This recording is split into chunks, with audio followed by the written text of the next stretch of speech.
अजित पवार सत्तेत सामील झाल्यानंतर सर्वात दुःखी दीपक केसरकर झाले। शिंदे गटातील काही आमदार हे उद्धव ठाकरेंच्या संपर्कात आहे, त्यात दीपक केसरकर यांचं पण नाव आहे। कुठल्या नेत्याच्या काळात तुमच्या कारकिर्दीला उसळी मिळाली, उद्धव ठाकरे की शरद पवार? उद्धव ठाकरे शिवसैनिक नाही का, असली शिवसेना नकली शिवसेना, ह्याच्यामुळे ते जे तुमचे प्रयत्न आहे ते जुळून येतील। दीपक केसरकरांना पर्यावरण मंत्री व्हायचं होतं, पण भाजप आणि शिवसेनेतील काही वरिष्ठ नेत्यांनी त्यांना ते मिळू दिलं नाही। नारायण राणे यांना पाठिंबा देणं ही राजकीय ॲडजस्टमेंट होती। शिंदे साहेबांना बाहेर ठेवा आणि उद्धव साहेबांबरोबर जा, हे मला मान्य नाही। व्यक्तिगत कधी टीका त्यांच्यावर केलेली नाही आहे, परंतु अन्याय आमदार खासदारांवर झाला ही वस्तुस्थिती आहे। उद्या जी लोक एक गठ्ठा मतदान करणार आहेत उबाठाला, विचार करा ती लोक कोण आहेत, आणि शिवसैनिकांनी ती मदत घेतली तर शिवसैनिकाला ते परवडेल का? आज हिंदुत्वाची शक्ती विभागली गेली। मुळात ती राजसाहेब आणि उद्धवसाहेब वेगवेगळे झाले, त्याला ती विभागली गेली। आज उद्धवसाहेब आणि शिंदेसाहेब वेगळे झाले, त्याला सुद्धा ती विभागली गेली। नमस्कार, मी प्रशांत जाधव। मटा कॅफेच्या आणखी एका कूल भागामध्ये आपल्या सगळ्यांचं स्वागत। कूल मी याच्यासाठी म्हणतोय की आपल्यासोबत गप्पा मारण्यासाठी जे पाहुणे आले ते एकदम कूल आहेत। ते कायम डोक्यावर बर्फ आणि तोंडात साखर ठेवून कोणतीही परिस्थिती असेल तर कोल्ड कॉफीप्रमाणे ती थंड करून ती हाताळतात। तर आपल्यासोबत आहे राज्याचे कॅबिनेट मंत्री दीपक केसरकरजी। केसरकरजी, तुमचं स्वागत। तर आपण फॉर्मल गप्पांना सुरुवात करूया। राज्यात निवडणुकांची रणधुमाळी अंतिम टप्प्यात आहे। तिसऱ्या टप्प्यातल्या प्रचाराची धुरा म्हणजे विशेषतः कोकणातली तुमच्याकडे होती, आणि कोकणात नारायण राणे यांचा प्रचार तुमच्याकडे सोपवला होता। तर नारायण राणे आणि तुमचं प्रेम कोकणाला माहिती आहे, तर हे किती अवघड होतं एकूण प्रचार आणि जुळवाजुळव? एक गोष्ट अशी आहे की ज्यावेळेला तुम्ही एखादा लढा करता त्यावेळेला तो तत्वांचा लढा पाहिजे, तो व्यक्तिगत लढा असता कामा नये। बरोबर। आणि ज्यावेळेला विकासाचा प्रश्न येतो त्यावेळेला सर्वांनी एकत्र राहिलं पाहिजे। हे केवळ माझंच म्हणणं नाही, तर राणेसाहेबांचं तेच म्हणणं होतं। आणि ज्यावेळेला योग्य परिस्थिती आली त्यावेळेला आम्ही ते करून दाखवलं। परंतु याच्यापूर्वीसुद्धा आम्ही एकत्र विकासाच्या प्रश्नावर एकत्र आलेलो आहोत, आणि आता निवडणुकीत एकत्र आलो, त्याच्यामुळे सर्वांना ते प्रकर्षाने जाणवलं, एवढाच फरक आहे।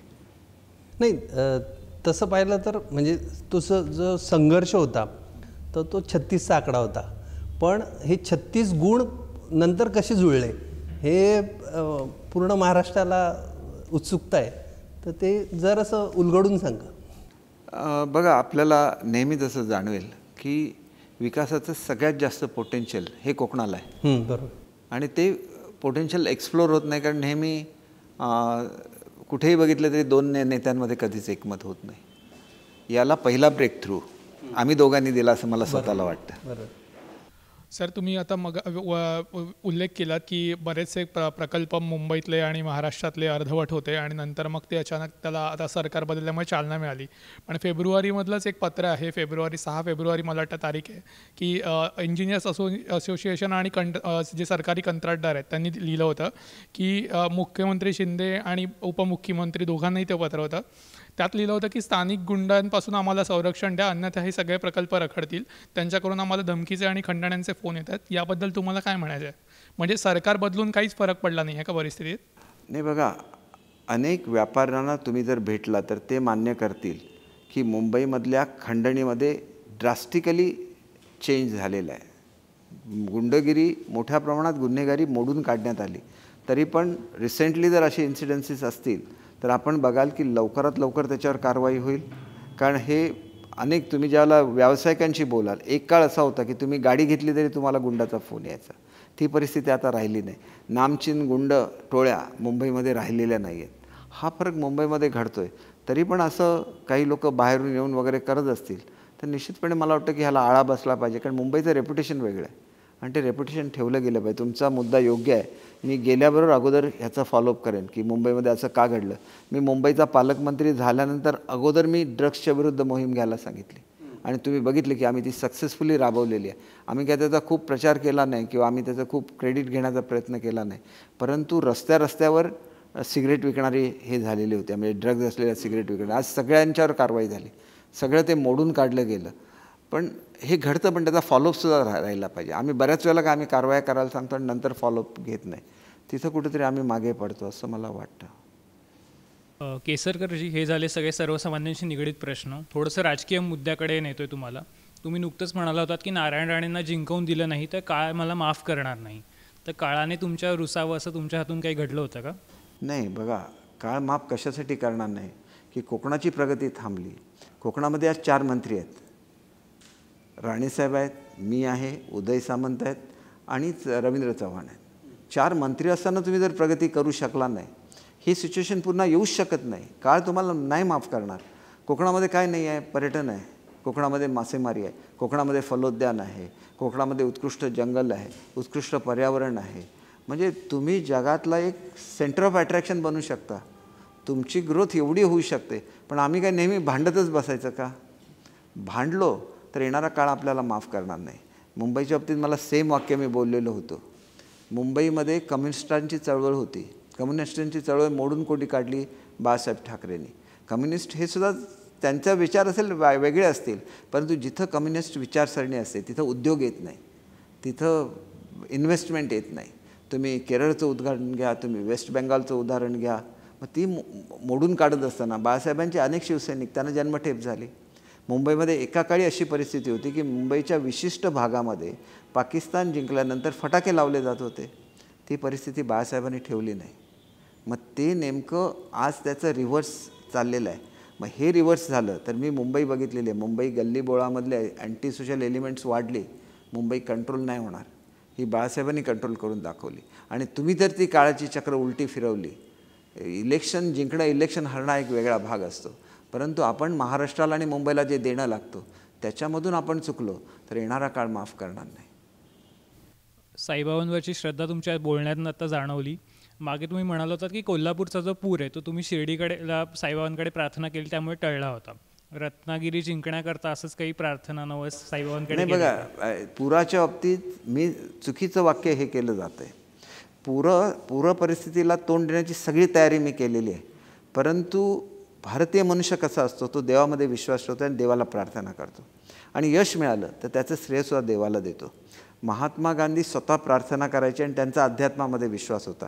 विन्स्टन चर्चिल महात्मा गांधींचा अत्यंत द्वेष करायचे आणि म्हणून त्यांचे ज्यावेळेला गोलमेज परिषद असायची त्यावेळेला पत्रकारांना कठीण प्रश्न ते विचारायला सांगायचे. त्यांनी एकदा प्रश्न विचारला की ॲडमिनिस्ट्रेटिव्ह सिस्टम आम्ही बांधली, रेल्वे आम्ही उभी केली, त्या काळात पोस्टाचं फार महत्त्व, पोस्ट आम्ही उभं केलं, ब्रिटिश नसले तर भारत कसा चालेल? त्यावेळेला महात्मा गांधींनी 1 मिनिट फक्त विचार केला आणि उत्तर दिलं की माझा देव माझा देश चालवेल. आणि त्याच्यामागे एक महान असं तत्त्वज्ञान लपलेलं आहे. आमच्यावर वाईट प्रसंग आला तर आम्ही म्हणतो की देव आमची परीक्षा बघतोय. आम्ही असं म्हणतो की देव उद्या चांगले दिवस आपल्याला दाखवेल. आणि ही जी आपली देवावरची श्रद्धा आहे यांनी भारताला अखंड ठेवलं. अनेक आंदोलनं झाली, अनेक प्रसंग आले, परंतु भारताचे तुकडे नाही झाले. आणि याचं कारण आपला अध्यात्मामध्ये आपला देव प्रत्येकाचा वेगळा असू शकतो. कोणाचा येशू ख्रिस्त असू शकतो, कोणाचा मोहम्मद पैगंबर असू शकतो, परंतु एक अढळ विश्वास जो देवावर भारतीयांचा आहे, ही भारतीयांची असेट आहे. आणि त्याच्यामुळे भारत पुढच्या काळामध्ये रशियाचे तुकडे झाले पण भारताचे तुकडे झाले नाहीत. याचं कारण त्या आलेल्या परिस्थितीला तोंड द्यायला आपलं जे भारतीय कल्चर आहे हे आपल्याला शिकवतं. आणि म्हणून देवावरचा विश्वास. मी काय म्हटलं, पुराला तोंड देण्याची मी एवढी तयारी केली की आता पण कुठल्याही पालकमंत्र्यांनी केली नसेल. पण ॲट द सेम टाईम पूर येऊन गेल्यानंतर लोकांचे जे हाल आहेत ते टाळायचे असेल तर एकदा हे संकट टळून दे असं म्हणायला लागतं. आणि ते संकट टळतं ते मी तुम्हाला एक उदाहरण देतो की राधानगरीचं पाणी सोडल्यानंतर 10 फुटांनी लेवल वाढते. पाणी सोडलं गेलं परंतु लेवल 2-3 फुटांनीसुद्धा वाढली नाही. हा एक चमत्कार असतो. आणि ज्यावेळेला 100 वेळा योगायोग होतो त्याला चमत्कार म्हणतात. 1 वेळा 2 वेळा 4 वेळा झालं त्याला योगायोग म्हणतात. त्याच्यामुळे प्रत्येकजण प्रे करत असतो. सर्जनसुद्धा ऑपरेशन करण्यापूर्वी प्रे करत असतो. मग तो तर एवढा शिकलेला आहे ना, मग त्यांनी प्रे करता कामा नये. या प्रेयरमध्ये ताकद आहे आणि ती पॉझिटिव्ह ॲटिट्यूड असते ना, ती आपल्याला पुढे घेऊन जाणार आहे. मूळ प्रश्न बाजूलाच राहिला. या रत्नागिरी जिंकण्यासाठी प्रार्थना केली का? 100% केली. नुसती प्रार्थना करून भागत नाही, एफर्टसुद्धा करायला लागेल. नाहीतर असेल माझा हरी देईल खाटल्यावर, असं आमच्याकडे म्हटलं जातं कोकणामध्ये. तसं नाही घडणार. आणि बघा, हे एफर्ट्स फक्त राणेंसाठी नाही आहेत, हे एफर्ट्स मोदी साहेबांसाठी सुद्धा आहे. आज जर भारताची प्रगती थांबली, जसं मी मगाशी म्हटलं, येणारा काळ आपल्याला माफ नाही करणार. कारण कुठल्याही राजकीय कारणामुळे ध्रुवीकरण होतं आहे आणि हे ध्रुवीकरण भारताला न परवडणारं ध्रुवीकरण आहे. एकदा जर झालं तर खरोखर मी सांगतो, मी मनापासून सांगतो, एका इलेक्शनच्या ह्याच्यासाठी नाही सांगत, की येणारा काळ आपल्याला भारतीयांना माफ नाही करणार. एवढ्या उंचीवर आपण गेलो आहे ना, की आता आपण हा झेप घेतलेली आहे आणि ती उंच झेप घेण्याची ही परिस्थिती आहे. आणि मोदी साहेबांचे एफर्ट्स त्याला 100% कारणीभूत आहेत. मी काय तुम्हाला प्रत्येक गोष्ट सांगायला पाहिजे असं नाही. मोदी साहेबांचे एफर्ट्स आणि तुम्ही मोदी साहेबांसाठी हे सगळं करताय असं म्हणतात. मोदी साहेब आणि उद्धव ठाकरे यांना पण एकत्र आणण्यासाठी तुम्ही प्रयत्न करतात. काही गोष्टी अशा असतात की जे भाजपला पण माहिती नसतं, त्यांच्या नेत्यांना पण माहिती नसतं, ते केसरकरांना माहिती असतं. आणि ते सांगतात की उद्धव ठाकरे इच्छुक होते महायुतीत येण्यासाठी. तर ही माहिती कुठून मिळेल? ही वस्तुस्थिती आहे. कारण मोदी साहेबांची आणि उद्धव साहेबांची भेटच मुळात मी घडवून आणली. तुम्ही साहेबांच्या चमत्काराबद्दल आपण बोलतो बघा, मी एवढा सर्वसामान्य आहे म्हणजे, तर मी कशी भेट घडवून आणू शकतो? हा सुद्धा एक चमत्कारच आहे. आणि त्याच्यामध्ये ठरलेलं होतं महायुती पुनर्प्रस्थापित करायची. इव्हन मी तुम्हाला आज ह्या प्लॅटफॉर्मवरून सांगतो, कोणी शेवटी पुरावे, अशा गोष्टींना पुरावे नसतात, परंतु 15 दिवसापूर्वी मुंबईतल्या ह्या मोठ्या नेत्याचा फोन हा मोदी साहेबांची भेट मिळावी म्हणून गेलेला होता. ही वस्तुस्थिती आहे. आता आम्ही काय असं म्हणू शकत नाही, त्याला काय ज्यांच्याकडे फोन गेला ते बोलू शकत नाहीत. म्हणजे दोन गोष्टी असतात. एक म्हणजे आपण हिंदुत्व सोडलं, ही बोच मनाला लागणारच, ते खटकत राहणार, शेवटपर्यंत खटकत राहणार. आणि मग त्याच्यामधून बाहेर कसं पडायचं? काँग्रेस असा पक्ष आहे का की जो कायम सपोर्ट करेल? ज्या वेळेला तुमची गरज संपेल तुम्हाला फेकून देणार. कुठे राहणार हिंदुत्व? ते म्हणताय कुठे राहणार स्वातंत्र्यवीर सावरकर? प्रबोधनकारांचं हिंदुत्व आहे. एक्झॅक्टली, प्रबोधनकारांचं हिंदुत्वच पाहिजे. पण प्रबोधनकारांनी काय केलं की ज्यावेळेला संयुक्त महाराष्ट्राची चळवळ संपली त्यावेळेला सगळे पक्ष आपापल्या वाटेने गेले. एकटे प्रबोधनकार ठाकरे होते ज्यांनी सांगितलं की मी माझा बाळ महाराष्ट्राच्या ओटीमध्ये टाकतो आहे. त्यांनी आपला मुलगा ह्या स्टेटस त्यांचा नाही ठेवला, त्यांना महाराष्ट्राचा मुलगा बनवला. हे प्रबोधनकारांचे विचार होते. मग ते बाळासाहेब एकट्या फॅमिलीचे आणि एका माणसाचे कसे होऊ शकतात, एका पक्षाचे कसे होऊ शकतात, ते सर्वांचे झाले ना. त्यांच्यावर सगळ्यांचा अधिकार निर्माण केला आणि तो प्रबोधनकार ठाकरेंनी केला. ही वस्तुस्थिती आहे. म्हणून त्यांचं ऐकायचं असेल तर मग स्वातंत्र्यवीरांच्याबद्दल किती अभिमान प्रबोधनकारांना होता, जाज्वल्य अभिमान होता. मग कसं काय तुम्ही ऐकून घेता सगळं? तिथं तर त्यांनी किती मरण यातना, हे नॉन मराठी माणसाला कळणार नाही, मराठी माणसालाच कळतं. त्याला सागरा प्राण तळमळला म्हणजे काय, प्रत्येक महाराष्ट्रातल्या त्या पिढीतल्या प्रत्येक माणसाला माहिती आहे. मग तुम्ही हे विसरला का? पण या सगळ्या याच्यामध्ये असली शिवसेना, नकली शिवसेना, असली वारीस, ह्याच्यामुळे ते जे तुमचे प्रयत्न आहे ते जुळून येतील. हे बघा, ते तर नाही म्हटले, मी तुम्हाला एक गोष्ट, मी परत येणार नाही. काही लोक असतात ना, हे बघा, लहान मुलांवर किती विसंबून राहावं हे नेत्याने ठरवलं पाहिजे. ज्या वेळेला मोठं यश हे शिवसेना भाजप युतीला मिळालं त्यावेळेला एक चळवळ शिवसेनेमध्ये राबवण्यात आलं, ऑपरेशन 150. बरोबर? तुम्ही जर 150 जिंकणार तर समोरच्या पक्षाने काय करायचं? समोरच्या मनामध्ये अविश्वास निर्माण होतो. हे राबवलं गेलं हे तुम्हाला माहिती आहे, हे राबवणारं कोण होतं हे तुम्हाला माहिती आहे. सेम परिस्थिती ही पुढच्या काळामध्ये झालेली आहे. शेवटी कुठेतरी आपल्याला एक विश्वास ठेवायला लागतो आणि ह्या विश्वासाने युती एकत्र राहत असते.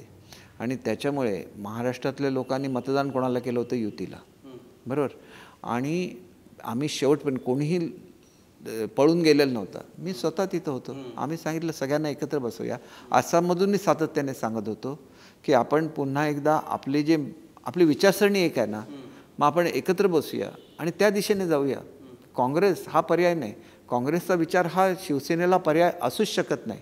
आणि उद्या जी लोक एक गठ्ठा मतदान करणार आहेत उबाठाला, विचार करा ती लोक कोण आहेत.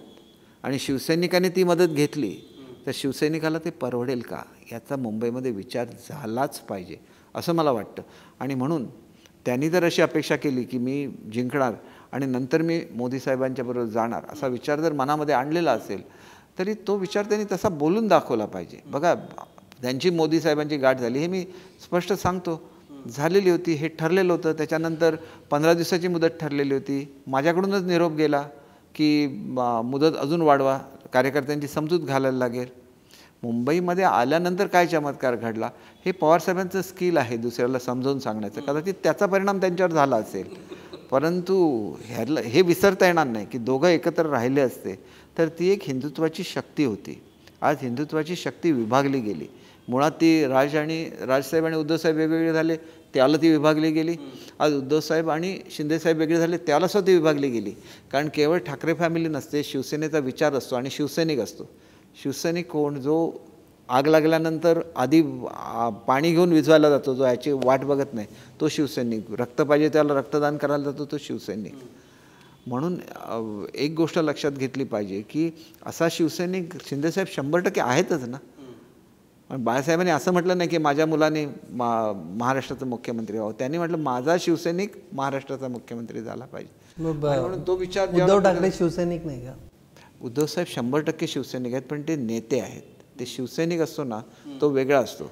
तो वडापाव खाऊन फिरत मुंबई, मी तुम्हाला वैशिष्ट्य सांगतो, माझं ज्यावेळेला हे चालू होतं, कुठेतरी संघर्ष चालू होता, त्याला एक मुंबईमध्ये प्रेस कॉन्फरन्स घेतलं. त्याला अनेक शिवसेनेचे सगळे शिवसैनिक, त्यांचे नेते उपनेते वगैरे आलेले होते, म्हणजे मला काहीतरी कोण करेल म्हणून. तर मी तिथं बुफे मांडून ठेवलेला होता. आले लोक बुफे, एकाने बुफेला हातसुद्धा लावला नाही. ह्याला म्हणतात शिवसैनिक. वडापाव खाऊन काम करणारा तो शिवसैनिक. आणि ते कॅडर बाळासाहेबांनी निर्माण केलं. आणि म्हणून माझ्यासारखा मनुष्य शिवसेनेत का आला? मी काय मूळचा शिवसैनिक नाही. अनेक लोक मला टीका करतात. पक्ष मी कधीच बदललेले नाहीत. एक म्हणजे मी काँग्रेसचे 2 भाग झाले त्यावेळेला मी पवारसाहेबांच्या बरोबर झालो. शिवसेनेचे 2 भाग झाले त्यावेळेला मी अगोदर जाऊन, मला ज्यावेळेला ह्याची माहिती मिळाली त्यावेळेला मी सांगितलं की मी अगोदर जाऊन उद्धव साहेबांशी बोलणार आणि नंतर मी निर्णय घेतो. त्यावेळेला मी उद्धव साहेबांशी जाऊन सांगितलं की जर आपलं घर पेटत असेल तर अगोदर घर विझवून नंतर मग सगळं होऊ शकतं. परंतु त्यांना तो विचार पटला नाही. आणि मी स्वतः अपमान सहन केलेला आहे ना. आमच्या कोकणातले सगळेच्या सगळे प्रश्न दुर्लक्षित राहिलेले होते. तुम्हाला महिन्याच्या महिने मातोश्रीच्या बाहेर रस्त्यावर उभं राहायला लागत होतं. शेवटी ही वस्तुस्थिती आहे आणि त्याच्याबद्दल तुम्हाला कोणाला दोष देता येणार नाही. माझ्यासारखा मनुष्य तो परत विचारायला जातो की पुन्हा हे करूया, हे कुठेतरी मिटवूया. इतर लोक नाही. त्यावेळेला उद्धव साहेबांचं उत्तर काय होतं? तुम्ही स्वतः त्यांच्यावर निघून जा. आणि मग गद्दार म्हणायचं, मग खोके म्हणायचं, हे चुकीचं आहे. चूक दोन्हीकडून घडलेली असेल. कदाचित त्यांनी खूप दुर्लक्ष केलं. दुर्लक्ष केल्यानंतर पटकन जायचा निर्णय घेतला, हे बरोबर होतं की चूक ह्याच्यावर होऊ शकतं. परंतु जे कारण होतं हे 100% योग्य कारण होतं. आणि आम्ही हे केलं नसतं तर काँग्रेसने महाराष्ट्र गिळंकृत केला असता. ही वस्तुस्थिती आहे. आणि त्याच्यामुळे शिवसेना आता वाचलेली आहे. तुम्हाला सुद्धा जो जोर मिळाला, आज तुम्ही जोरात बाहेर पडता, याचं कारण तो जर हे केला नसता तर तुम्ही मातोश्रीवर बसून राहिला असता आणि काँग्रेस राष्ट्रवादीचे नेते फिरत राहिले असते आणि अल्टिमेटली तेच झालं असतं. तुम्ही त्यांचा फायदा करून दिला, तुम्ही तिकडे गेल्यामुळे. 100% आता तुम्ही बघा, मी असं म्हणणार नाही, परंतु मनुष्य ज्याला हर्ट होतो त्याला तो ह्या सगळ्या डिफिकल्टीमधून बाहेर पडतो. म्हणजे कालपर्यंत उद्धवसाहेब मातोश्रीमध्ये बसून होते, शिंदेसाहेबांचं बंड झाल्यानंतर ते बाहेर पडले ना, हे सुद्धा वस्तुस्थिती आहे. कारण ते बळ जे येतं ना ते संघर्षाचं बळ असतं. आम्ही कधी त्यांना व्यक्तिगत कधी टीका त्यांच्यावर केलेली नाही आहे. परंतु अन्याय आमदार खासदारांवर झाला ही वस्तुस्थिती आहे. शिवसेना संपवायच्या लेवलवर आली ही वस्तुस्थिती आहे. पण शिवसेना रिज्युनोवेट करत असताना ज्या लोकांची मदत घेतली जाते ती चूक आहे. त्याच्याऐवजी मोदी साहेबांना भेटले असते, परत पॅचअप केलं असतं, होऊ शकतं ना. तुम्ही नेते, तुमचं काही पद कोणी मागितलं होतं का? आणि त्याच्यामुळे मला असं वाटतं की शिंदेसाहेबांनी कधी पद मागितलं नव्हतं. आणि शिंदेसाहेबांनी स्वतः सांगितलेलं होतं की तुम्हीच मुख्यमंत्री राहा, परंतु भाजप सेना एकत्र येऊन दे. जे देशाच्या विकासाच्या दृष्टीने आवश्यक आहे, महाराष्ट्राच्या विकासाच्या दृष्टीने. आज आम्ही एकत्र आहोत म्हणून आम्हाला एवढा फंड मिळतो, महाराष्ट्र पुढे चाललेला आहे. आमच्या सगळ्या प्रोजेक्टना इंटरनॅशनल फंडिंग होतं. कोण? गव्हर्नमेंट ऑफ इंडियाच देणार आम्हाला इंटरनॅशनल फंडिंग. महाराष्ट्र मोठा आहे, परंतु इंटरनॅशनल फंडिंग मिळायला केंद्राची परवानगी लागते. एवढ्या एन्व्हायरमेंट क्लिअरन्स झाल्या सगळ्या गव्हर्नमेंट ऑफ इंडियाने आम्हाला दिलेल्या आहेत. शिवसेना नेत्यांना सातत्यानं अशी टीका होती की म्हणजे जेव्हापासून बंड झाले तेव्हापासून तुमच्या येता म्हणतात की गद्दार, ठेके अशा किंवा हे लोक पक्ष सोडून जात आहेत किंवा अशा पद्धतीची टीका होते, तर या टीकेला तुमचं काय उत्तर असेल? मी आत्ताच आपल्याला सांगितलं होतं की मी साईबाबांचा सच्चा भक्त आहे. मी शिर्डीच्या देवळामध्ये उभा राहून सांगतो, 50 कोके सोडा, 50 रुपयेसुद्धा मी घेतलेले नाही आहेत. आमच्यावर अन्याय झाला आणि अन्याय झाला म्हणून तुम्ही गद्दार म्हणायचं की तुम्ही तो अन्याय दूर करायला पाहिजे होता.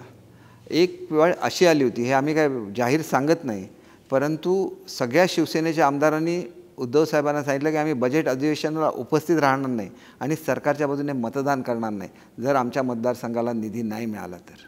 याचा अर्थ काय होतो? त्यावेळेला काय ते पळून गेले होते का, किंवा त्यावेळेला ते तुमच्या पक्षापासून लांब गेले होते का? ही पाळी का आली? बजेट एका दिवसामध्ये बदलायला लागलं. बजेट प्लेट मी रात्री 2-2 वाजेपर्यंत बसलेलो होतो PWDच्या कार्यालयामध्ये बजेट प्लेट्स बदलण्यासाठी, आणि नंतर आमची कामं इन्क्लूड झाली, आम्ही धमकी दिल्यानंतर, आणि नंतर आमची कामं झाली. मी तुम्हाला साधं उदाहरण देतो. आमच्याकडे कोकणामध्ये काजू हे महत्त्वाचं पीक आहे. तर काजूच्या धोरणाचा मी अध्यक्ष होतो, अर्थखात्याचा राज्यमंत्री म्हणून. 2.5 वर्षामध्ये त्या फाईलवर साधी सही केली गेली नाही. आमच्याकडे कबलातदार गावकर नावाचा एक प्रश्न आहे, शेतकऱ्यांचा आहे तो. त्यांच्या जमिनी सरकारच्या नावाने झाल्यात. त्याला जो स्टे दिला 2.5 वर्ष उठवला नाही. ह्याचा अर्थ काय होतो की तुमची शेवटी बांधिलकी लोकांची असायला लागली. माझी बांधिलकी जर कोकणाशी नसेल, मला काम करण्याचा अधिकार नाही. इथं पाणबुडी गुजरातला झाली म्हणून स्टेटमेंट तुम्ही बघितलेली असतील, पण ती पाणबुडी मंजूर मी केली होती. 2.5 वर्षामध्ये त्यांनी त्यांचं इम्प्लिमेंटेशन नाही केलं. गुजरातला जाईल कशी? महाराष्ट्राचा फंड आहे, पण पाणबुडी विकत घेतली पाहिजे ना. पर्यटन खात्याचं काम होतं. आमचा पर्यटन जिल्हा आहे. काहीही पर्यटनाचे प्रकल्प सिंधुदुर्गमध्ये झाले नाहीत. मग तुम्ही पर्यटन जिल्हा कशाला पाहिजे?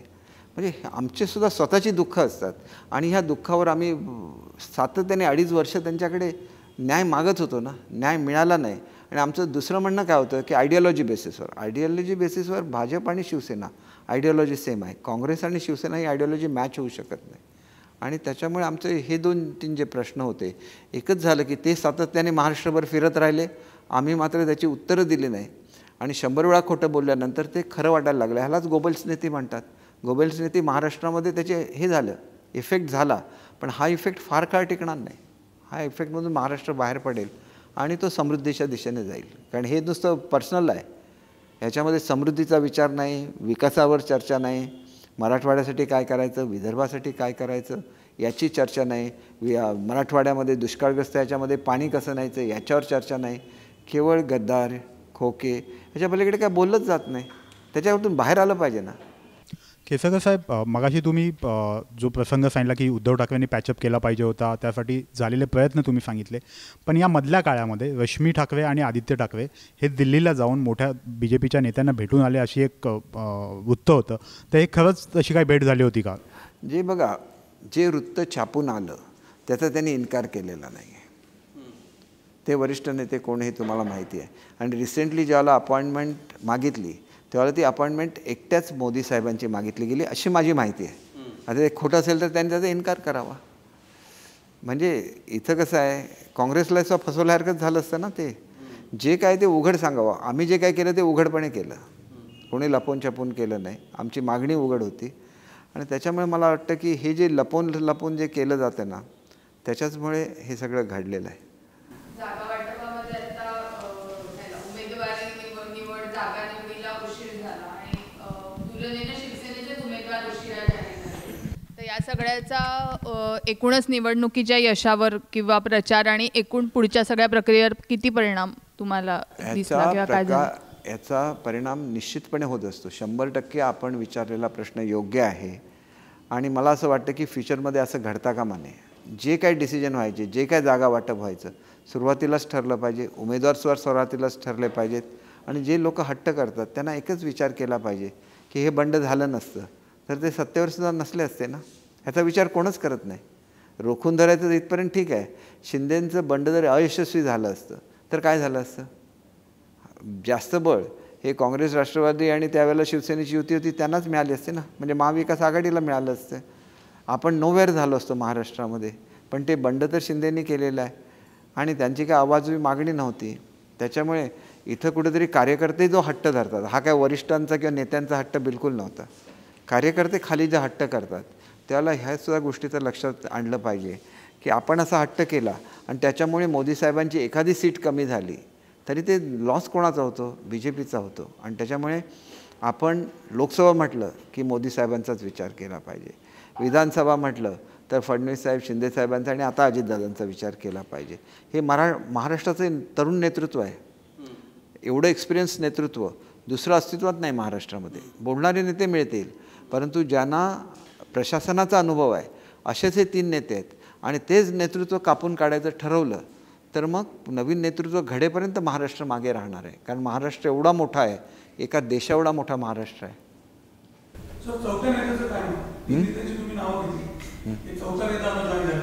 चौथा नेता हा एक देणगी आहे महायुतीला.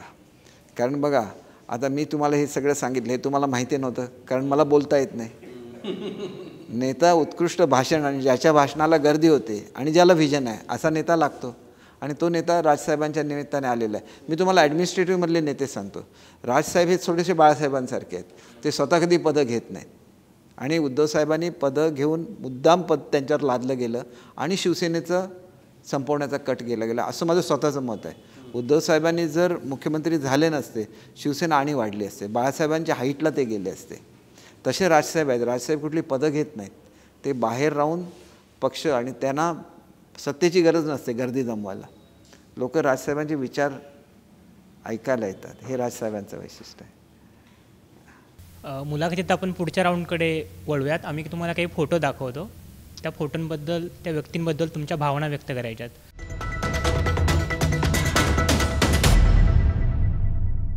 पहिला फोटो आहे तुमचे जुने पक्षप्रमुख उद्धव ठाकरे. उद्धव साहेबांच्याबद्दल आदर आहे, परंतु उद्धव साहेबांनी घेतलेले निर्णय चुकीचे आहेत हे मला महाराष्ट्राबरोबर समोर आणायला लागलं. याच्याबद्दल मला वाईट वाटतं. दुसरा फोटो आहे भाजप नेते किरीट सोमय्या, ज्यांनी शिंदे सेनेतल्या अनेक नेत्यांचे भ्रष्टाचार बाहेर काढले. किरीट सोमय्यांच्याबद्दल असं आहे की मी ज्यावेळेला आसामवरून परत आलो त्यावेळेला 2च लोकांची भाषणं झाली, मोजक्या लोकांची भाषणं आली, त्याच्यामध्ये मी एक होतो.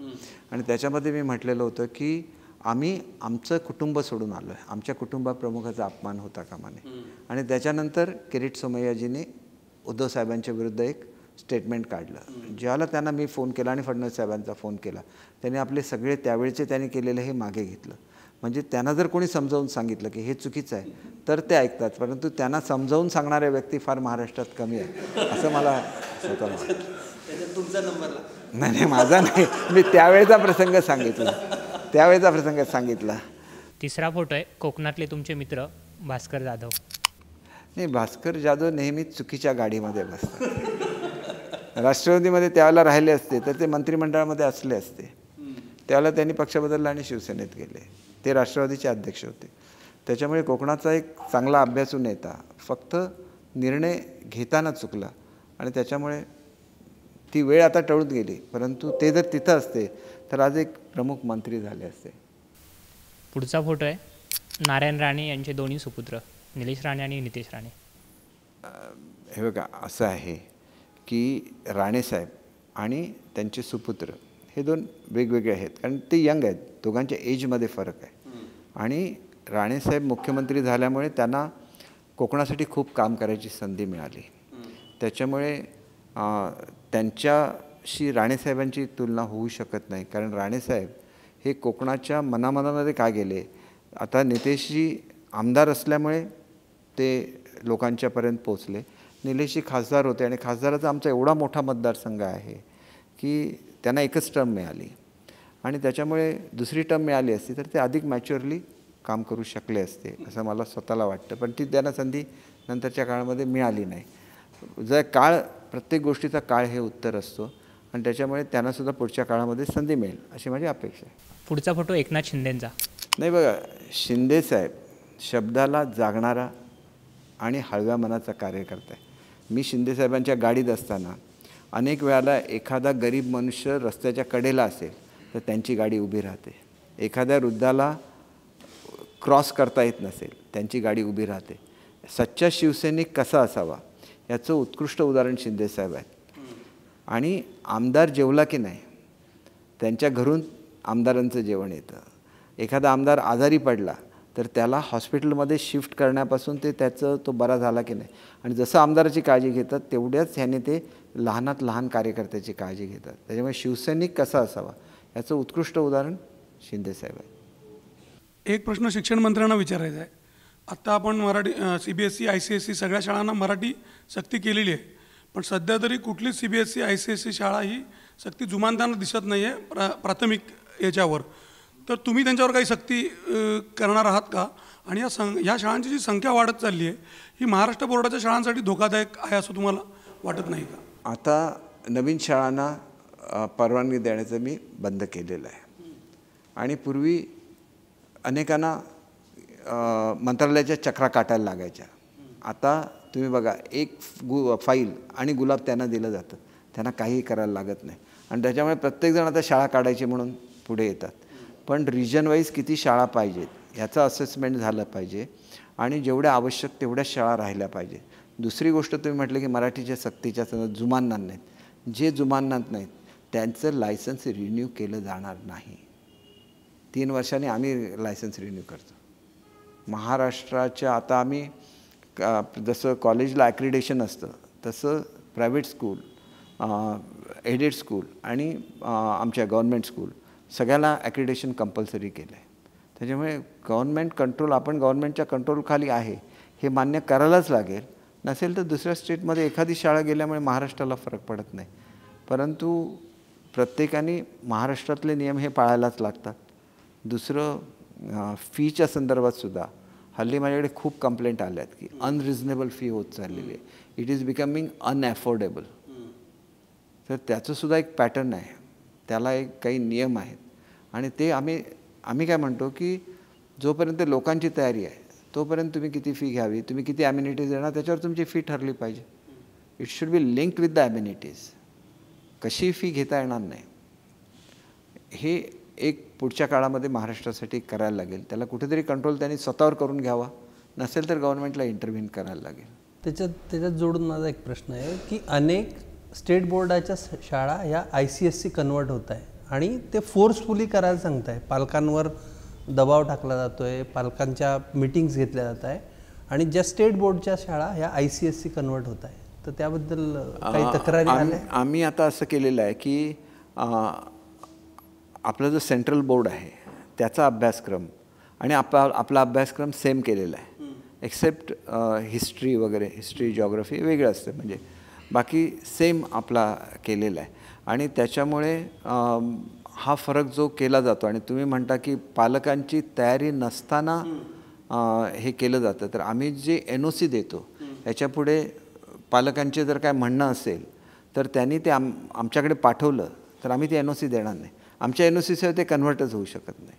पण आम्ही म्हणतो की जर विद्यार्थ्यांचीच मागणी असेल तर आपण का देऊ नये. मग त्या 2, 3, 4 मीटिंग घेतल्या जातात, ब्रेन वॉश केलं जातं आणि त्याच्यानंतर तो फोर्सफुली त्यांना तो निर्णय घ्यावा लागतो. नाहीतर त्यांना सांगतात की आमच्या इथे ICSE नाही आहे, स्टेट बोर्डाच्या शाळा नाही आहे, तुम्ही दुसरीकडे जाऊ शकता. नाही, हे जे प्रश्न आहेत ना, इथं पालकांनी समोर येण्याचं आवश्यकता आहे. आता मी काय करतो, एक कमिटी मी नेमायला सांगितलेली आहे. त्याच्यामध्ये लीडिंग स्कूलचे प्रिन्सिपल आणि मॅनेजमेंटचे प्रतिनिधी असतील, विद्यार्थ्यांचे प्रतिनिधी असतील. जसं हल्ली मी निर्णय घेतला होता की लवकर शाळा सुरू करायच्या नाहीत लहान मुलांच्या, कारण त्याच्यामागे एक टेक्निकल रिझन आहे. परंतु मुंबईसारख्या शहरामध्ये प्रॅक्टिकली हे शक्य नाही आहे असं अनेकांचं म्हणणं आलं तर आम्ही त्याचा फेरविचार करू शकतो. कारण त्यांचं शाळेमध्ये जाण्याचं टायमिंग, 2 मुलं एकाच बरोबर जातात एका पालकाची, मग त्यांना ते कन्व्हिनियंट नाही आहे. तर ज्यावेळेला पालक असे विषय समोर आणतात त्याला आम्ही त्याचा फेरविचार करतो. CBSE ICSEचा रिझल्ट आता आपण बघितला, नुकताच लागला आहे. 16 लाख 10वीचे विद्यार्थी, 12 लाख 12वीचे विद्यार्थी ज्या प्रतीक्षेची वाट बघतायत, कधीपर्यंत लागतील निकाल? आमचे डेट्स ठरलेले असतात. तुम्ही आमच्या साईटवर चला, जी डेट त्याच्यामध्ये 1 दिवस पुढे होणार नाही, 1 दिवस मागे होणार नाही. ठरलेल्या दिवशी आमचं 4 जून नंतर लागेल का अगोदर लागेल? नाही. आमच्या बोर्डाने काय, बोर्ड हे स्वायत्त आहे, त्यांना मी सांगितलेलं आहे की तुम्ही तुमच्या डेट्स अगोदर अनाऊन्स करा आणि स्टिक टू दॅट डेट्स. म्हणून महाराष्ट्रामध्ये अनेक प्रॉब्लेम आले बघा. बहिष्कार घालतो म्हटलं, अमुक म्हणतं, परंतु प्रत्यक्षात बहिष्कार घडले नाहीत कारण आम्ही इंटरॅक्शन करत राहिलो. आतासुद्धा मराठीच्या संदर्भात तुम्ही बघा, तुम्ही तर मराठीचं महाराष्ट्र टाइम्स एक हेच आहे, म्हणजे मुखपत्रच आहे. तर त्याच्यामध्ये आमच्याकडे सुद्धा अनेक वादाचे प्रसंग आले, प्रत्येक वेळेला साहित्यिकांशी चर्चा केली आणि मी तर आता एवढी मोकळीक दिलेली आहेत की गव्हर्नमेंट पॉलिसीज सोडून, म्हणजे जसं एक अतिरेक्याच्या संदर्भात एक काही आलेलं होतं, ती एक गव्हर्नमेंटची पॉलिसी आहे की अतिरेकी ज्या मुवमेंट्स आहेत त्याला आपण प्रमोट नाही करायचं. जसं आहे नक्षलवाद आहे, नक्षलवाद इज अ बँड मुवमेंट, असा एक मध्ये प्रश्न आला होता. त्यानंतर मी असे नियमच घालून दिले की 1, 2, 3, 4 हे तुम्हीच विचार करा, तुम्हीच साहित्यिक आहेत, तुम्हीच विचार करा की आणि तुम्ही सिलेक्शन करा. त्याच्यानंतर हा कधी प्रसंगच आला नाही. त्यानंतर एवढे सिलेक्शन झाली पुस्तकांचे वगैरे. काय होतं की आपणच पूर्वी त्यांना नॉर्म्स घालून दिलेले नव्हते, नॉर्म्स घालून दिले आणि मग त्यांनी केलेलं सिलेक्शन बदललं तर मग साहित्यिकांना तो त्यांचा अपमान वाटतो. शेवटी साहित्यिक कसे असतात की साहित्यिक हा एक अमोल ठेवा असतो. गव्हर्नमेंटचा रोल हा त्या LICमध्ये दाखवलेल्या हाताप्रमाणे पाहिजे. आपण फक्त त्यांना हे करायचं, म्हणजे ॲम्युनिटीज द्यायच्या. जसं आता आम्ही जे आमचं उपकेंद्र बांधतो आहे मराठीचा, कुठलाही साहित्यिक जर मुंबईमध्ये आला तर त्याच्या राहण्याची अत्यंत उत्कृष्ट सुविधा ही नव्या मुंबईला असणार आहे. आता एवढी वर्ष बघा विश्वकोश हे झालं, वाईला अजून त्याचं भाड्याच्या खोलीमध्ये आहे, त्याला एकदम उत्कृष्ट अशी बिल्डिंग बांधून दिली. ह्या फॅसिलिटीज निर्माण करणं हे गव्हर्नमेंटचं काम आहे. एखादं समजा साहित्य संमेलन होत असेल तर त्याचं आम्ही 25 लाखाहून एकदम 2 कोटी रुपये केले. का तर त्यांना दुसरीकडे मागायला जायला लागतं कामा नये. साहित्यिकांनी आपलं त्यांचं जे साहित्य आहे मोकळ्या मनाने कुठल्याही दडपणाखाली न येता त्यांनी आपलं साजरं केलं पाहिजे, असं सर्वसाधारण माझा विचार आहे. आणि त्याच्यामुळे कुठेतरी हे नॉर्म्स घालून देणं वगैरे इथं कुठेतरी आम्ही कमी पडत होतो. म्हणून बघा मराठी भाषा धोरण एवढ्या वर्षानंतर का होऊ शकलं. प्रॅक्टिकली मी सांगितलं की तुम्ही 100 गोष्टी लिहिल्या, काही अंमलबजावणी न होणार आहे ते होणार नाही. कंपल्सरी प्रत्येक शासकीय कार्यालयामध्ये मराठी बोललंच पाहिजे. मग तो केवढाही मोठा बिल्डर असेल आणि मुंबईच्या ह्याच्यामध्ये आला त्याला मराठीत बोलायला लागेल, नाही तर आपल्यावर मराठी बोलणारं घेऊन यायला लागेल. एखाद्याने कंप्लेंट केली की या कार्यालयामध्ये हिंदीमध्ये कामकाज चालतं, त्यांच्यावर ॲक्शन होणार. हे कुठेतरी असे निर्णय घ्यायला लागतं की ज्याच्यामुळे मराठी भाषा खरोखर हे होणार, पसरायला लागणार. मराठी आम्ही युवक मंडळ, जशी इतर युवक मंडळ असतात तशी मराठी युवक मंडळ केली तर त्याला ग्रँट देण्याचा निर्णय घेतला. बृहन महाराष्ट्रामध्ये साहित्य संमेलनासाठी ग्रँट देण्याचा निर्णय घेतला. हळूहळू हे सगळं ज्याला साहित्य, आता आपल्याकडे वारकरी साहित्य आहे त्याला ग्रँट देण्याचा निर्णय घेतला.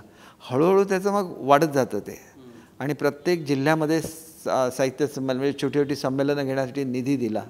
हे नवीन निर्णय आहेत, त्याच्यामुळे स्लो त्याचं ॲक्शन होईल पण त्याचे परिणाम तुम्हाला मराठीच्या ह्याच्यावर दिसतील 100%. केसरकरजी, काही बातम्या आहे ना आमच्या कानावर उडत येतात, तर त्या अशा बातम्या असतात, ते खरं आहे का हे आता तुमच्याकडनं जाणून घेणार आहात. तर आमचा एक पुढचा राऊंड आहे, ऐकलं ते खरं आहे का.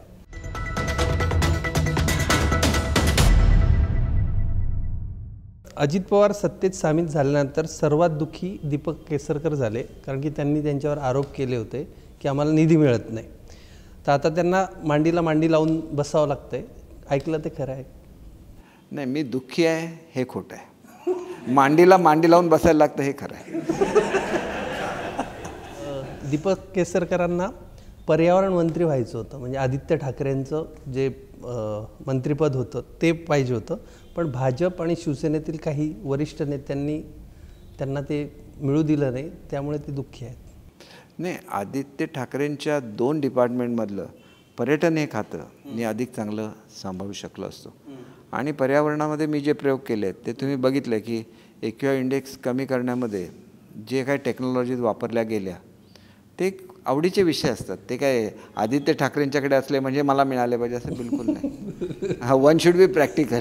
एक नवीन नियम आला की झाडाच्या वया एवढी झाडं लावली पाहिजे. आता मुंबईमध्ये जर एक झाड कापायचं झालं आणि ते 50 वर्षाचं असेल तर ते 50 झाडं लावले तर ती जागा शिल्लक राहणार नाही. म्हणजे ही कुठेतरी प्रॅक्टिकल निर्णय घ्यायला लागतात. 1:10 वगैरे हे काय पूर्वीचे रेशो होते, 1:20 करणं इथपर्यंत ठीक आहे, पण एका झाडाचं आयुष्य 100 वर्ष असू शकतं ना. म्हणजे प्रॅक्टिकली तुम्हाला काही कळलंच नाही तर तुम्ही असे निर्णय घेऊ शकता. अर्थात ह्याचा फारसा परिणाम झाला नाही, कारण मुंबईला अशी झाडं तोडण्याचे प्रसंग कमी येतात म्हणून. अदरवाईज ज्याचं इम्प्लिमेंटेशन करायचं ते झालंच पाहिजे.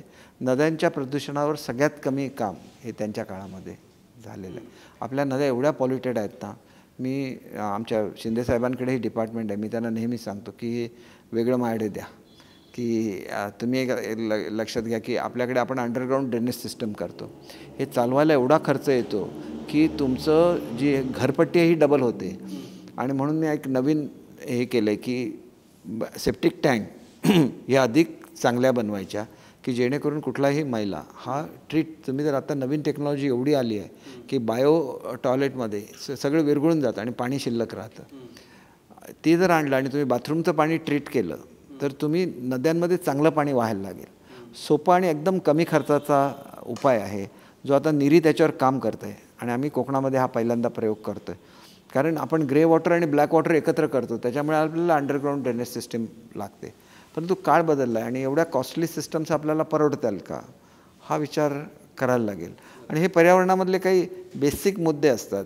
जसं तुम्ही बघितलं की तुम्ही जिलेटिन लावलं तर सगळे मासे मरून जातात. ही स्ट्रिक्ट इम्प्लिमेंटेशनच्या गोष्टी आहेत. ते एवढे मासे कोण म्हणतं की मासे मेल्यामुळे काय झालं असं नाही.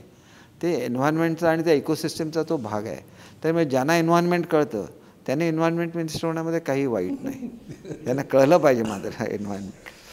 पुन्हा एकदा नारायण राणे यांना पाठिंबा देणं ही राजकीय ॲडजस्टमेंट होती. मतदारसंघात वाईट मेसेज जाऊ नये असं तुम्हाला वाटत होतं. ऐकलं ते खरं आहे? नाही, ही बाब खरी नाही. राणेंच्या संदर्भात असं आहे की राणेंनी एका काळी कोकणासाठी खूप काही केलेलं आहे. माझ्या संघर्षामधून त्यांच्या राजकीय जीवनाची हानी झालेली असेल तर एक कोकणी मनुष्य म्हणून मी त्यांच्या पाठीमागे उभं राहिलं पाहिजे ही त्याच्या मागची भावना होती. बघा आपण काय आपला संघर्ष हा याच्यासाठी असू शकतो तत्वांसाठी, पण संघर्ष संपला तिथं तो संघर्ष संपला. त्याच्यानंतर आपल्यामुळे जे नुकसान झालं ते आयुष्यामध्ये आपण एकदा तरी भरून देऊ शकलो तर हा कोकणी माणसाचा गुण आहे. मी असं म्हणणार नाही ते भरून काढल्यामुळे माझं काय होईल, माझ्या पॉलिटिकल लाईफचं काय होईल हा मी अजिबात विचार केला नाही. एक म्हणजे कोकणाची प्रगती आणि एकेकाळी आमचा संघर्ष झाला. ह्या संघर्षामधून कुठेतरी जर त्यांचं नुकसान झालेलं असेल राजकीयदृष्ट्या, संघर्षामधून काय झालं पाहिजे की राजकीय नुकसान होता का म्हणे, ज्या गोष्टीसाठी संघर्ष केला तेवढी सुधारणा झाली पाहिजे. कारण आपण बघा आमचे खालचे कार्यकर्ते एकामेकाशी भांडत होते आणि त्याच्यामधून कोकण अशांत झालेला होता. तो शांत झाला ना, म्हणजे माझ्या लढ्याचा उद्देश सफल झाला. पण त्याच्यामधून जर राणेसाहेबांचं राजकीय कुठेतरी नुकसान झालेलं असेल तर कोकणाच्या हिताच्या दृष्टीने मी ते भरूनही दिलं पाहिजे. माझं काय होईल हा विचार मी करत बसलो तर मी माझ्या भूमीचं ऋण कधी फेडू शकणार नाही. आम्ही सगळे एकत्र असलो तरच कोकणाचा विकास होणार, नाही तर कायम आम्ही भांडत राहणार. शिंदे गटातील काही आमदार हे उद्धव ठाकरेंच्या संपर्कात आहे, त्यात दीपक केसरकर यांचं पण नाव आहे. हे 100% असत्य आहे. एकदा मी गेलो की मी पुन्हा त्यांच्याबद्दल आदर ठेवेन, परंतु ज्या परिस्थितीमध्ये अपमान झाला, मी कुठल्याही परिस्थितीमध्ये मी राजकारणातून निवृत्त होईन, परंतु ही ॲडजस्टमेंट करणार नाही. मी प्रवक्ता म्हणून काम केलं. मी उद्धव साहेबांबद्दल एक शब्द वाईट बोललो नाही, पण त्यांच्याबद्दल आदर आहे. दिसले तर मी नमस्कार करतो, परंतु जी आयडिओलॉजी त्यांनी सोडली ते मला मान्य नाही. ज्या प्रकारे रस्त्यावर उभं करणं हे मला मान्य नाही. कारण आमच्याकडे राजकारण असलं, आमदार नसलो, मंत्री नसलो फरक पडत नाही. कोकणी मनुष्याचा हा एक बाणा राहिलेला आहे की ताठमानेने आपण राहायचं. आपल्याला देवाने सगळं दिलेलं आहे. शांतपणे घरचा व्यवसाय केला तरी आम्ही सुखी राहू शकतो, त्यांचा आदर करू शकतो. परंतु ते मोदी साहेबांबरोबर गेले तर निश्चितपणे त्यांच्याबरोबर काम, पण ते करत असताना शिंदेसाहेब पाहिजेत. शिंदेसाहेबांना बाहेर ठेवा आणि उद्धव साहेबांबरोबर जा हे मला मान्य नाही. अगदी ठामपणे मान्य नाही. कारण मी एवढा सदृदय मनुष्य बघितलेला नाही की मी राजकारणामध्ये अनेक लोक बघितले, परंतु भावना याच्या पलीकडे, राजकारणाच्या पलीकडे भावना जपणारा मनुष्य हा मी शिंदेंच्यामध्ये बघितला, शिंदेसाहेबांच्यामध्ये. शेवटचा प्रश्न, आता तुम्ही जे म्हटला शिंदे आणि ठाकरे यांची दिलजमाईसाठी अजूनही केसरकर प्रयत्न करतायत, ऐकलं ते खरं आहे का?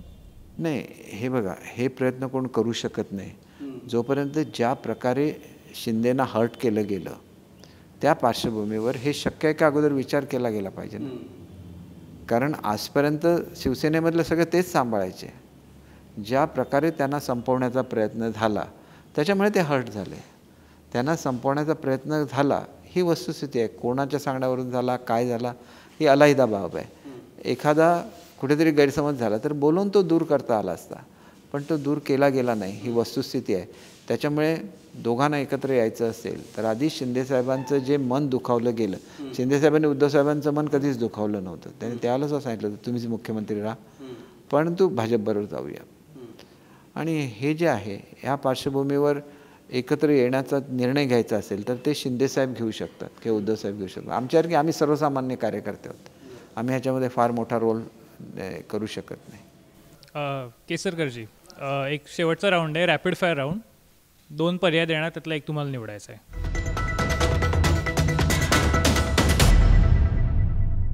कुठल्या मंत्रालयात काम करताना तुम्हाला अधिक समाधान मिळालं, शालेय शिक्षण की मराठी भाषा?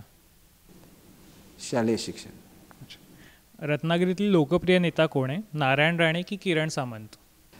नारायण राणे. एकनाथ शिंदेंच्या शिवसेनेचे राजकीय विरोधक कोण, ठाकरेंची शिवसेना की काँग्रेस राष्ट्रवादी? काँग्रेस राष्ट्रवादी. कोणत्या नेत्याशी तुमचे विशेष सूत जुळलेत, नारायण राणे की अजित पवार? अजितदादांच्या बरोबर, आता हे दोन्ही तुम्ही प्रश्न विचारले, एक सूत रिसेंटली जोडलेलं आहे बरोबर, आणि एक अजितदादांच्या बरोबर मी पूर्वीसुद्धा काम केलेलं आहे, त्याच्यामुळे ह्याचं उत्तरसुद्धा देणं अवघड आहे. शेवटचा प्रश्न, कुठल्या नेत्याच्या काळात तुमच्या कारकिर्दीला उसळी मिळाली, उद्धव ठाकरे की शरद पवार?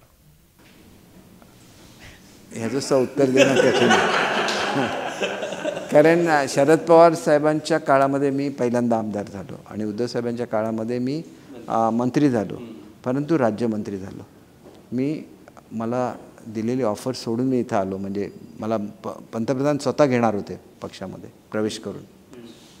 त्या कम्पॅरिझनमध्ये राज्यमंत्री केल्याबद्दल त्यांनी माझी दिलगिरी व्यक्त केली की तुम्हाला मी कॅबिनेट बनवायला पाहिजे, पण आमच्याबरोबर, म्हणजे याचं उत्तर खरं एका शब्दात दिलं पाहिजे, पण डिटेलमध्ये तुम्हाला एवढ्यासाठी सांगतो की त्यांनी असं म्हटलं की हे जे सगळे आहेत, म्हणजे सुभाष देसाई असतील, इतर त्यांचे सगळे सिनियर लीडर्स, यांनी बाळासाहेबांबरोबर काम केलं, त्यामुळे त्यांना कॅबिनेट करणं माझं कर्तव्य होतं, म्हणून मी तुम्हाला कॅबिनेट करू शकलो नाही. त्याच्यामुळे मला जे करिअर खऱ्या अर्थाने संधी मिळाली इंडिपेंडेंटली एखाद्या डिपार्टमेंटचं, जसं मी शिक्षण खात्यामध्ये काम करायची संधी मला दिली, ही कॅबिनेट मंत्री म्हणून शिंदेसाहेबांनी दिली. त्यांनी मला एकाने आमदार केलं, एकाने राज्यमंत्री केलं, पण तो 2 वेळा हरलेला मतदारसंघामध्ये मी आमदार झालो, राष्ट्रवादी 2दा हरलेलं होतं. त्यांनी मला मंत्री केलं परंतु राज्यमंत्री केलं, हा सगळा फरक आहे. त्याच्यामुळे ह्याचं उत्तर मी दिलं तर ते उत्तर चुकीचं ठरेल. तर हे होते दीपक केसरकर. त्यांनी अत्यंत शांतपणे, थंड डोक्याने, मी जे सुरुवातीला सांगितलं, डोक्यावर बर्फ ठेवून, तोंडात साखर ठेवून आपल्या प्रश्नांना उत्तर दिली. विविध राऊंडमध्ये त्यांनी चांगला परफॉर्मन्स केला आणि आपल्या जे प्रवक्तपद त्यांना का मिळालं याची चुणूक दाखवून दिली. तर आपण मटा कॅफेमध्ये आलात, आपलं धन्यवाद. आणि निवडणुकीसाठी महायुतीला खूप खूप शुभेच्छा. धन्यवाद.